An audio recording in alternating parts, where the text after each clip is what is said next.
Good morning. I wanted to get on today and talk about a Bronzeville mother loiters in Mississippi. Meanwhile, Mississippi mother burns bacon with you guys, just to give you some context of what we're working with here. So let's look at this poem by Gwendolyn Brooks. I'm going to read the first page and then I'm going to go over what I have highlighted. From the first, it had been like a ballad. It had the beat inevitable. It had the blood, a wildness cut up and tied in little bunches. Like the four-line stanzas of the ballads she had never quite understood, the ballads they had set her to in school. Herself, the milk-white maid, the maid mild of the ballad, pursued by the dark villain, rescued by the fine prince. The happiness ever after, that was worth anything. It was good to be a maid mild. That made the breath go fast. Her bacon burned. She hastened to hide it in the step-on can and drew more strips from the meat case. The eggs and sour milk biscuits did well. She put out a jar of her new quince preserve. But there was something about the matter of the dark villain. He should have been older, perhaps. The hacking down of the villain was more fun to think about when his menace possessed undisputed breadth, undisputed height, and best of all, when history was cluttered with the bones of many eaten knights and princesses.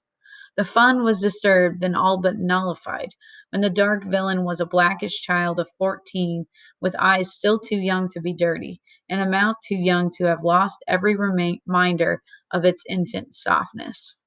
So let's start from the beginning. So the speaker of the poem is talking about this situation and saying that it's like a ballad. Okay, so ballads, remember, it's like that fairy tale happily ever after. The prince comes in, or knight comes in and helps the damsel in distress from whatever is troubling her, and all is fair and everything's great, right? So she's saying here that the situation that she's talking about had been like a ballad. It had the blood, it had all these things. Herself, the milk white maid, the maid mild of the ballad, pursued by the dark villain, rescued by the fine prince. So, if the speaker in this poem is the milk white maid, the maid mild, and this is the Emmett Till situation, then the speaker of this poem, milk white signifying, a white lady, has to be Carolyn Bryant, the woman that Emmett Till whistled at. Okay. So if the maid mild is that lady, pursued by the dark villain, rescued by the fine prince, dark is our indicator on the villain, so that could signify Emmett's skin color. So we'll go with Emmett Till as the dark villain, and then Carolyn Bryant's husband being the fine prince. So the man that went after Emmett Till as the fine prince who is rescuing her, right? So this happiness ever after, that was worth anything. It was good to be made mild, that made the breath go fast. It's exciting, right? To feel like you're being rescued by your fine prince and all of that. Her bacon burned. So on this one, I highlighted that because it's kind of a shift here.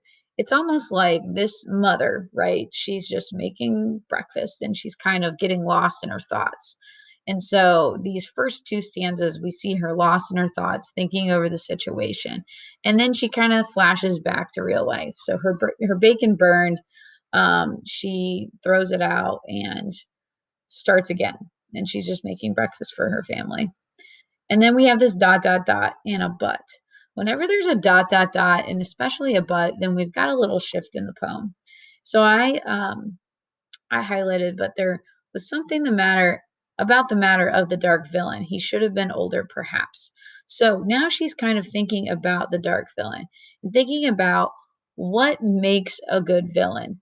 And a good villain is some like old guy who's really big and huge and terrifying. And that's like fun to take down a villain like that, right? And so she's saying it was more fun to think about when his menace possessed undisputed breadth, undisputed height. So he's just like a big, tall guy, right? Menace is definitely a negative connotative word. And best of all, when the history was cluttered with uh, the bones of many Eden knights and princesses. Oh, and if your villain has killed people, knights and princesses, then it's even more fun to kill them because it's like, you're finally getting that redemption. The fun was disturbed, then all but nullified when the dark villain was a blackish child of 14 with eyes still too young to be dirty and a mouth too young to have lost every reminder of its infant softness. Now, this is basically spelling out that yes, 100% the dark villain is Emmett Till. We know that Emmett Till was 14. He was young. And so they're just making some comparisons with Emmett Till and just saying how, yeah, he's basically a child. He could be described as an infant in life in general, saying that he is not a good villain.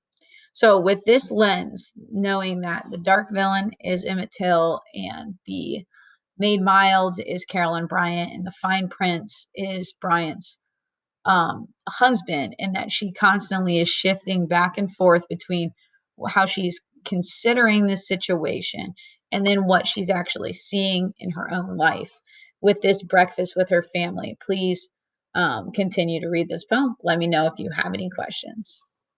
Thanks, guys.